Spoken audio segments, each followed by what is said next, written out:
Welcome back students, class 9th, topic 1, laws of motion, part 5.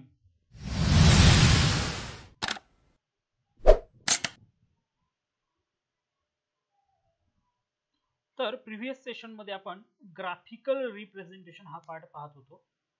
So distance time graph as well as velocity time graph हे दोन प्रकारचे graph आपण discuss करत होतो. So we have discussed about this velocity time graph for uniform velocity. And now let us move to the another type of graph which is very important because we will use this graph for to derive laws of motion. Laws of motion means kinematical equations. So at first you must know what is this velocity time graph.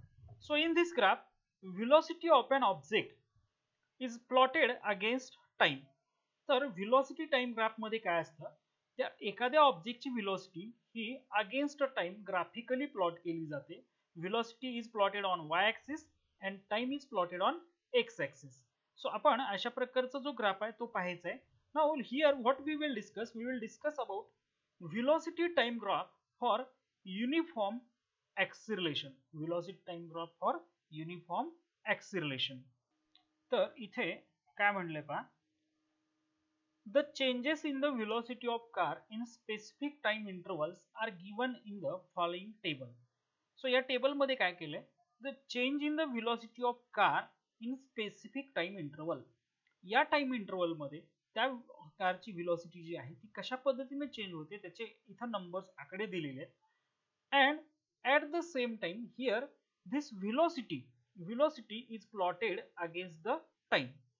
In this case, velocity of car is plotted against the time as the velocity value for velocity or changes in velocity with respect to given time interval are given here.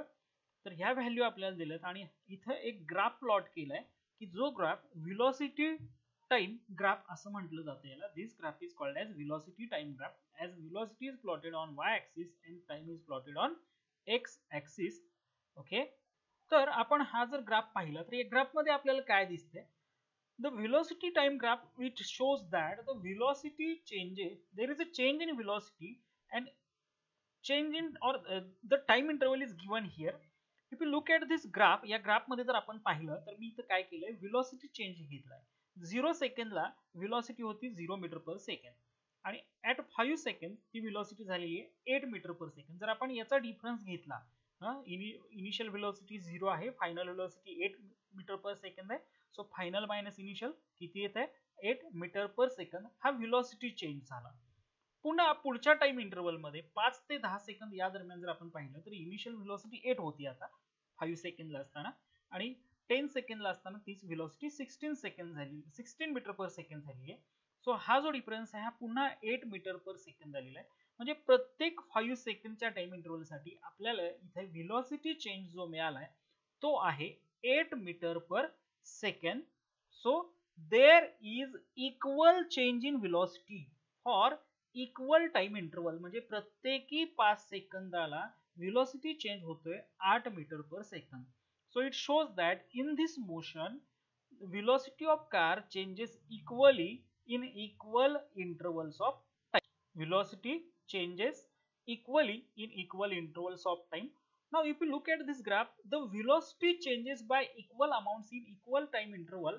Such motion is called as uniformly accelerated motion. अशी जी motion आहे की ज्यामध्ये ऑब्जेक्टची velocity equally change होते equal time interval मध्ये, तर अशा मोशनला आपण uniformly accelerated motion असं म्हणतो. Okay, how much does the velocity changes every 5 minutes. So how much the velocity changes in every 5 minutes. Actually 5 second पाहिजे, या ग्राफ मध्ये आपल्याला 5 म्हणजे सेकंड मध्ये टायमिंग दिलेले आहे. So for every 5 second there is a equal change in velocity which is equal to 8 metre per second. Again we can go to the graph. So in this graph, in this chart what we found here, there is a change in velocity which is 8 meter per second for every 5 second time interval. So for every 5 second what is the change in velocity, 8 meter per second. मग अशा motion मध्ये की ज्यामध्ये ऑब्जेक्टची velocity equal change होतोय velocity मध्ये in equal intervals of time, अशा व्हेलॉसिटीला आपण uniformly accelerated motion असं म्हणतो. Okay, now let us again move back. So that is about uniformly accelerated motion. For all uniformly accelerated motion, velocity time graph is a straight line as shown in the graph which is given here. So जर आपण इथं दिलेला graph पाहिला, या graph मध्ये आपल्याला काय दिसतंय, what we found here, if we plot the value of velocity against time. So first 5 second नंतर velocity झालेली आहे 8 मीटर पर सेकंड, then 10 सेकंदला ती 16 मीटर पर सेकंद झालेली आहे, 15 मीटर सेकंदला ती 24 मीटर पर सेकंद झालेली आहे, 20 सेकंदला ती 32 मीटर पर सेकंद झालेली आहे. ओके, सो जर आपण हे ग्राफिकली प्लॉट केलं तर आपल्याला काय मिळतात, the points which we obtain here on the graph, if we connect all these points by means of a line, so we get a straight line passing through the origin. तर आपल्याला इथं straight line मिळालेली आहे आणि म्हणूनच इथं statement कसं केलंय, for all uniformly accelerated motions the velocity time graph is a straight line, की जो आपल्याला इथं ग्राफ मध्ये दिसतोय. आणि याच्या उलट for non uniformly accelerated motion, जर युनिफॉर्मली एक्सिलरेटेड मोशन नसेल म्हणजे काय, की तिथे व्हेलॉसिटी चेंज जो आहे हा अनइक्वल असणार आहे इक्वल टाइम इंटरवल साठी. आणि मग तिथे हा जो ग्राफ आहे हा स्ट्रेट लाईन नसेल तर याला कोण, it may be having any shape depending on the how acceleration changes with time. मग तिथं एक्सिलरेशन चेंज कसा होतोय त्यावरती डिपेंड तो ग्राफ आपल्याला देणार आहे. सो आपण इथं काय लक्षात घेतलं, for uniformly accelerated motion the velocity time graph is straight line. And what is uniformly accelerated motion? The velocity changes by equal amounts in equal time interval. Such kind of motion is called as uniformly accelerated motion. And if velocity does not change equally, means there is an unequal change in velocity in equal time interval, then such velocity is called as, or such motion is called as non-uniformly accelerated motion. Now let us move forward from the graph above. आपण जो आता graph पाहिला त्या ग्राफचा आपण इथे use करणार आहे. We can use this graph for various applications, like we can determine the distance covered by a car between the two time intervals, say 10 second and 20 second. म्हणजे या ग्राफ मध्ये 10 सेकंद टू 20 सेकंद म्हणजे या time interval मध्ये कारने किती distance travel केलं हे आपण डिटरमाइन करू शकतो. Okay, so we can determine the distance covered by the car in between the two time slot, that is 10 second and 20 second, as we did in case of train. So आपण याच्या अगोदर जे ट्रेनचं example घेतलं होतं, constant velocity for 5 hours, हे जे ट्रेनचं एक्झाम्पल आपण पाहिलं होतं. So we can move backward. So here velocity time graph हा युनिफॉर्म व्हेलॉसिटीसाठी. तसंच आपण आता इथं येतो. इथं आपण काय केलं होतं, हा जो एरिया आहे, एरिया ऑफ दिस रेक्टँगल, तुम्ही प्रिव्हियस व्हिडिओ मध्ये पाहू शकता एरिया ऑफ रेक्टँगल कसा कॅल्क्युलेट केलेला आहे, त्यावरून मग डिस्टन्स ट्रॅव्हल्ड बाय ट्रेन आपण डिटरमाइन केलं. आता तसंच इथं या दोन टाइम इंटरवल मध्ये आपण काय करायचंय, within this two time interval what we are going to determine the distance travelled by car. Okay, आता हे दोन प्रकारे करू शकतो. The difference is that velocity of car is not constant. Previous case जे आहे ट्रेनचं एक्झाम्पल, तिथं व्हेलॉसिटी कॉन्स्टंट होती, व्हेलॉसिटी युनिफॉर्म होती. ओके, पण इथं व्हेलॉसिटी युनिफॉर्म नाही तर व्हेलॉसिटी चेंज होते. पण हा जो चेंज आहे व्हेलॉसिटी मध्ये हा इक्वल आहे इक्वल टाइम इंटरवल मध्ये, आणि म्हणून या प्रकारची जी मोशन आहे याला आपण युनिफॉर्मली ऍक्सिलरेटेड मोशन असं म्हणतो. Okay, so the car velocity of car is not constant but it is continuously changing because uniform acceleration. तर इथं कारची व्हेलॉसिटी जी आहे ही कंटिन्युअसली चेंज होते, कारण एक्सेलरेशन हे युनिफॉर्म आहे. In such case we have to use average velocity of car in given time interval to determine the distance covered in the time interval.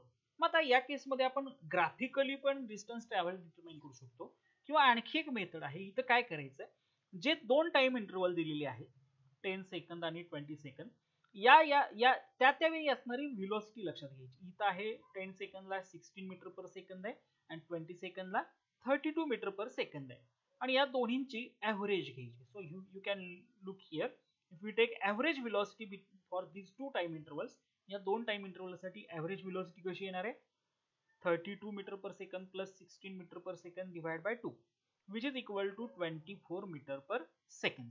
तर ही झाली ॲव्हरेज व्हेलॉसिटी. आणि या ॲव्हरेज व्हेलॉसिटीला आपण काय करायचं, we will multiply it with time interval. तर time interval आहे 10 to 20 second मध्ये 10 सेकंद हे टाइम इंटरवल आहे.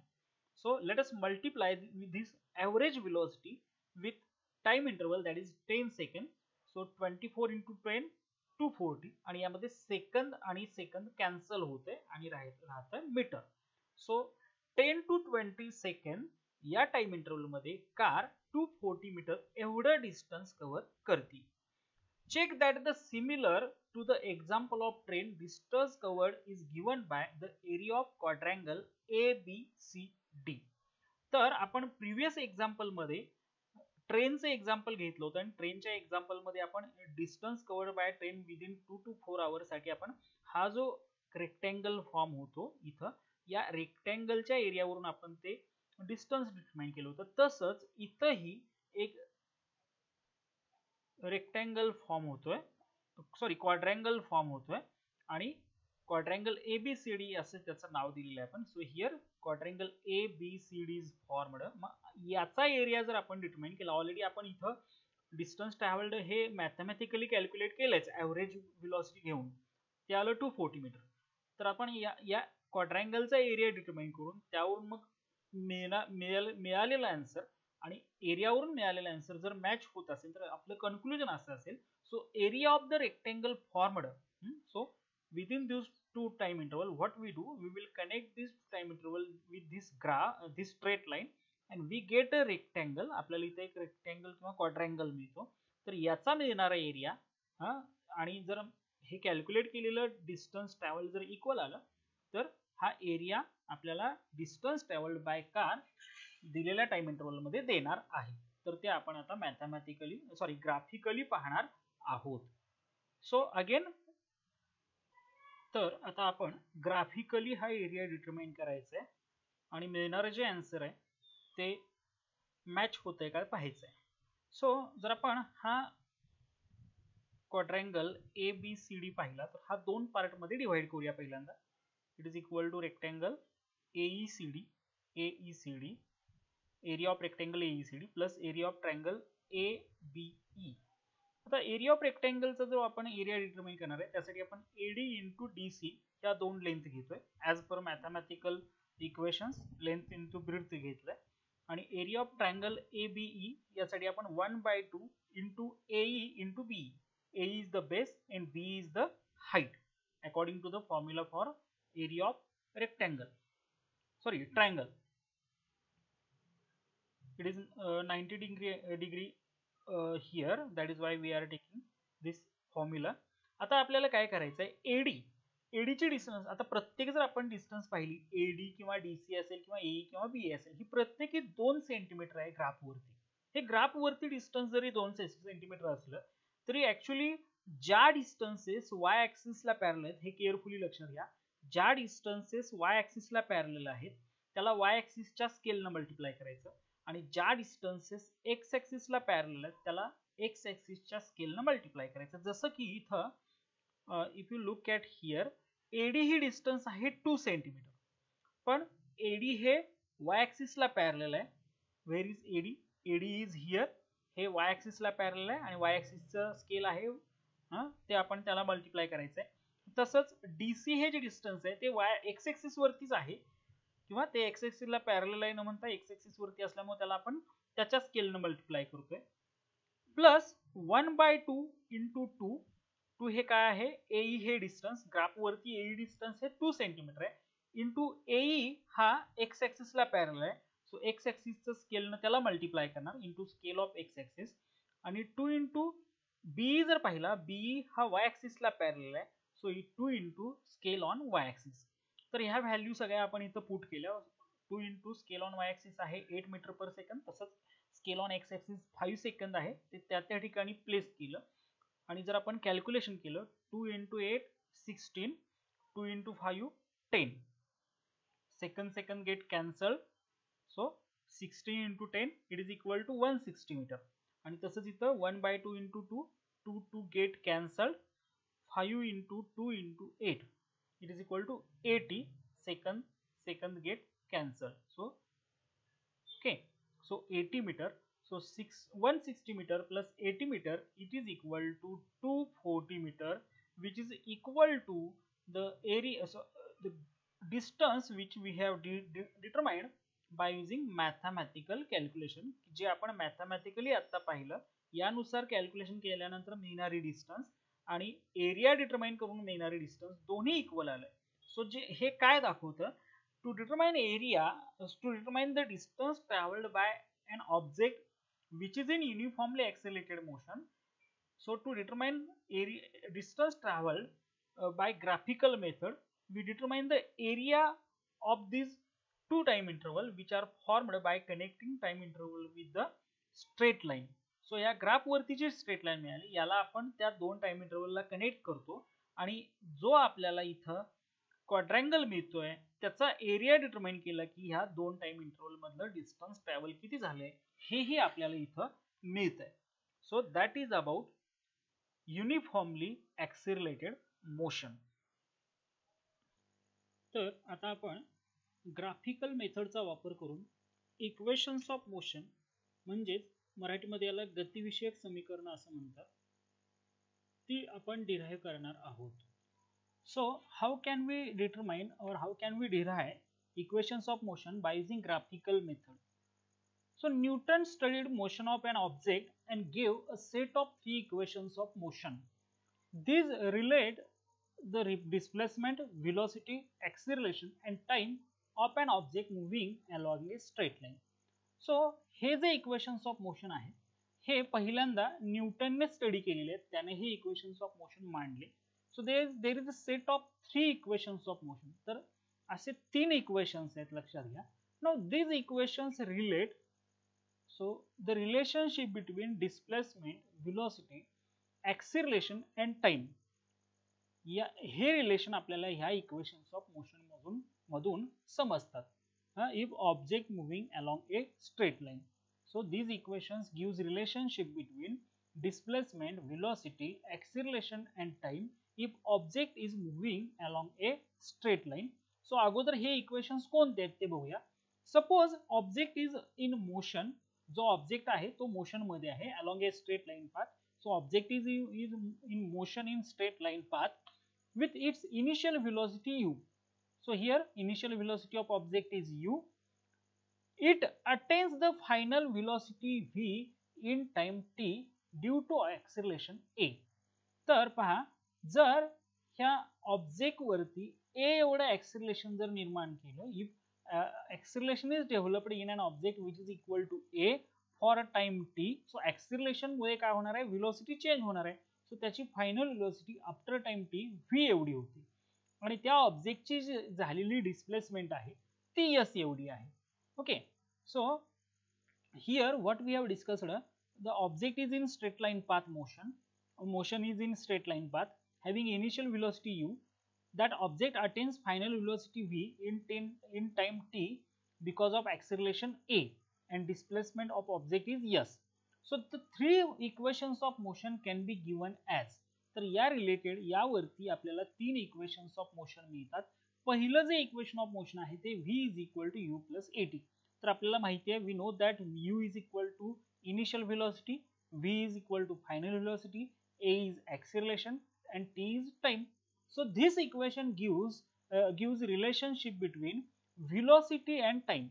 So velocity आणि time मधलं रिलेशन आपल्याला इथं मिळतं. Then we have second equation, s is equal to ut plus half at square. So this equation gives relationship between displacement and time. तर s म्हणजे displacement, t for time. तर यामधलं relation आपल्याला ह्या equation वरून मिळतं.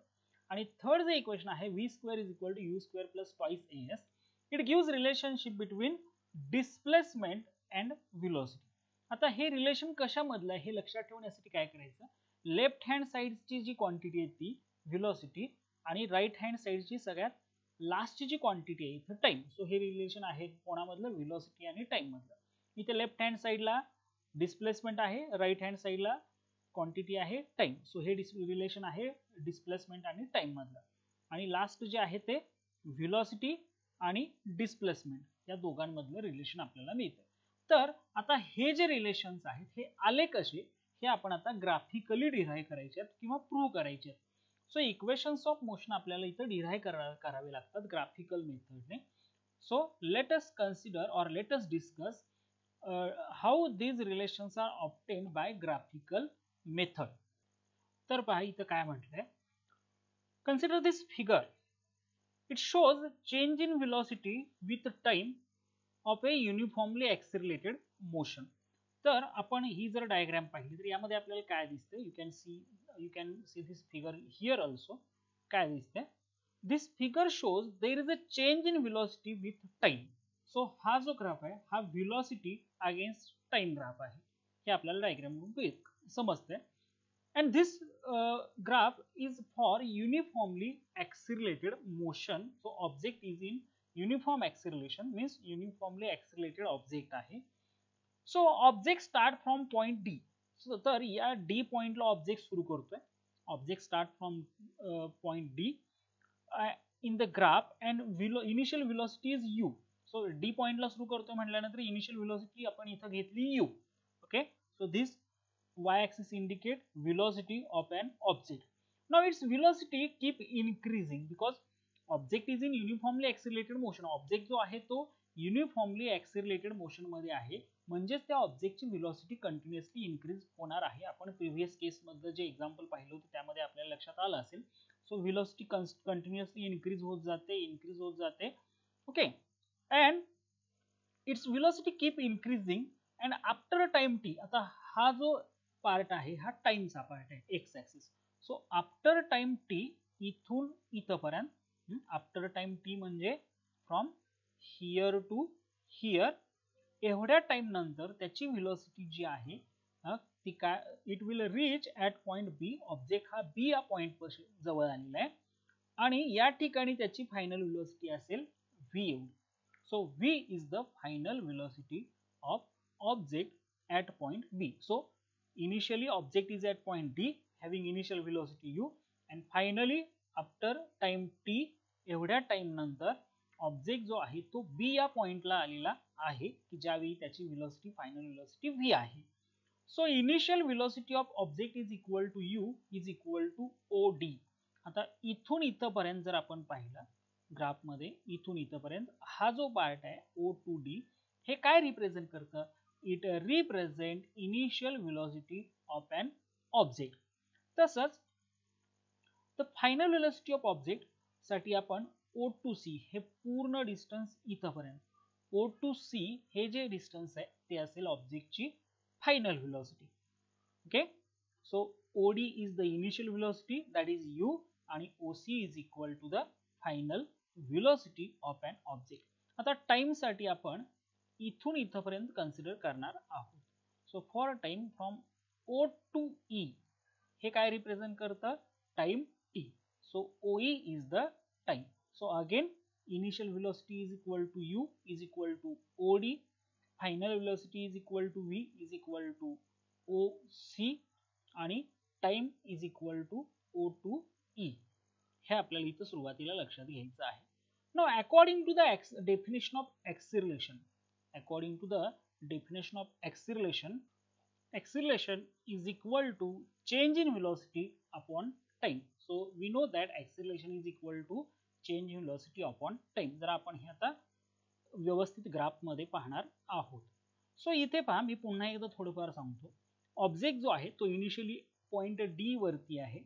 Okay, object is in uniformly accelerated motion initially at point D. आता या D पॉइंटला असताना त्याची जी इनिशियल व्हेलॉसिटी आहे ती u घेतलेली आहे. सो OD ही जी लाईन आहे ती काय रिप्रेझेंट करते, इट रिप्रेझेंट इनिशियल व्हेलॉसिटी. आणि आफ्टर टाइम t एवढ्या टाइम नंतर ऑब्जेक्ट हा B पॉइंटला येतोय आणि B पॉइंटला गेल्यानंतर त्याची फायनल व्हेलॉसिटी V एवढी होते. सो O टू C हे जे अंतर आहे, so this distance indicate final velocity V. So OD is equal to u and OC is equal to V आणि OE is equal to T. So OD is equal to u, then OC is equal to V and OE is equal to T. हे आपल्याला इथं लक्षात घ्यायचं आहे. म्हणजे त्या distance ते पॅरामीटर दाखवतात, इनिशियल व्हेलॉसिटी, फायनल व्हेलॉसिटी आणि टाइम, असं आपल्याला इथं दिसतंय. Okay, so you can see here. Now next, according to the definition of acceleration, what we have acceleration is equal to change in velocity upon time. आणि change in velocity म्हणजे काय? Final velocity minus initial velocity divide by time. So आत्ताच आपण पाहिलं की OD म्हणजे OC is equal to final velocity. OC हे final velocity indicate करत आहे, मायनस ओडी हे इनिशियल व्हेलॉसिटी इंडिकेट करत आहे. So OC minus OD divide by time आहे टी. सो आपण हा फॉर्म्युला इथं लक्षात घ्यायचा आहे. आणि जर आपण त्या व्हॅल्यूज इथं प्लेस केला, म्हणजे फायनल व्हेलॉसिटीसाठी आपण घेतोय what, we take U, final व्हेलॉसिटीसाठी व्ही घेतोय, इनिशियल व्हेलॉसिटीसाठी यू घेतोय आणि टाइमसाठी टी घेतोय. सो टी इथं प्लेस केला. हे आहे आपलं ॲक्सिलरेशन. ओके, हे आहे आपलं ॲक्सिलरेशन. आता आपण काय केलंय, A is equal to OC minus OD. So final velocity म्हणजे ओसी, इनिशियल व्हेलॉसिटी आहे what, OD. OC minus OD घेतला आणि ए इज इक्वल टू काय आला, ओसी मायनस ओडी. बट जर आपण ओसी एवढ्या टोटल डिस्टन्स मधून जर हे डिस्टन्स जर रिमूव्ह केलं तर राहिलं काय? So what remain here, we have C2D. We have C2D. म्हणजे हा जो डिफरन्स आहे हा काय घेतला आपण, CD. सो आपल्याला इथं मिळालेला आहे CD is equal to AT. So OC minus OD is equal to CD.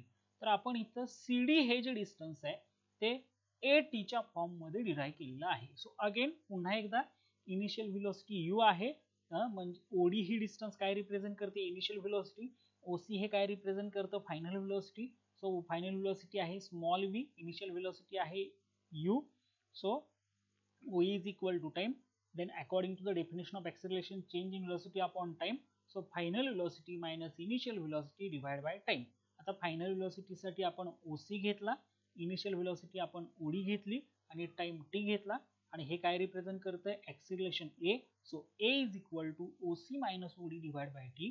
But this difference हा आपण पाहिला, हा OC जो दिसतोय टोटल, यातून जर आपण OD काढून टाकला तर राहतं काय, CD. So OC minus OD is equal to CD. So we get CD is equal to AT. So हा पहिला पार्ट झाला यामध्ये.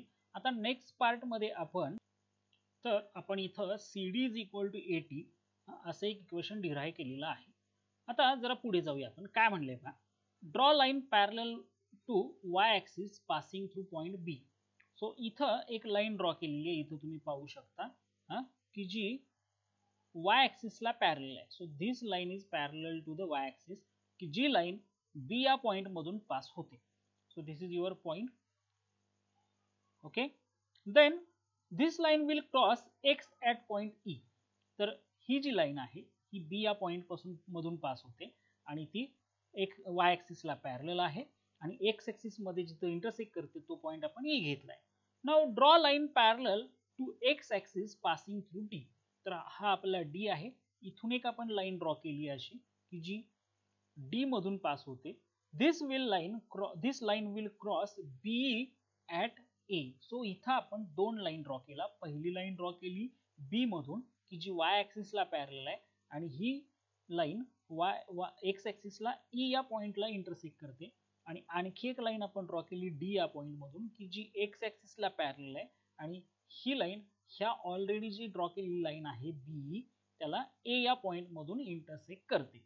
आता या लाईन मध्ये जर आपण पाहिलं फ्रॉम द ग्राफ, आपण हे total distance B is equal to लक्षात घ्यायचं आहे. Now B is equal to what is B?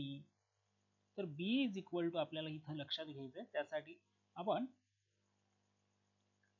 So B is equal to AB plus AE.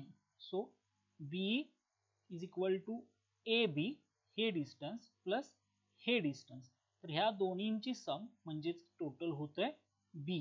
So B is equal to AB plus AE. पण जर आपण ह्या graph मध्ये पाहिलं तर AB इज इक्वल टू काय आहे, CD आहे. AB is equal to CD आणि AE इज इक्वल टू काय आहे, OD आहे. सो पुढे ते दिलेलं आहे. But from graph AB is equal to AB plus AE ते आपण आता पाहिलं. But AB is equal to CD, AB is equal to CD, ही डिस्टन्स इथपर्यंत आणि ही डिस्टन्स इथपर्यंत दोन्ही इक्वल आहेत. So AB is equal to CD घेतला आणि AE इज इक्वल टू इथून इथपर्यंत ही जी डिस्टन्स आहे it is equal to what, OD. Okay, CD plus OD. पण आता आपण मगाच्या इक्वेशन मध्ये, पहिल्या इक्वेशन मध्ये CD is equal to AT आपण इथं डिफाइन केलंय आणि OD काय रिप्रेझेंट करतंय, already OD is equal to U. So CD is equal to AT, OD is equal to U. हे दोन पॅरामीटर्स आपण, हे दोन term, OD is equal to what, CD is equal to AT आणि OD is equal to काय आहे, OD is equal to initial velocity U. So हे दोन पॅरामीटर आपण इथं ठेवले. सो इक्वेशन मिळालं V is equal to AT plus U. So V is equal to U plus AT.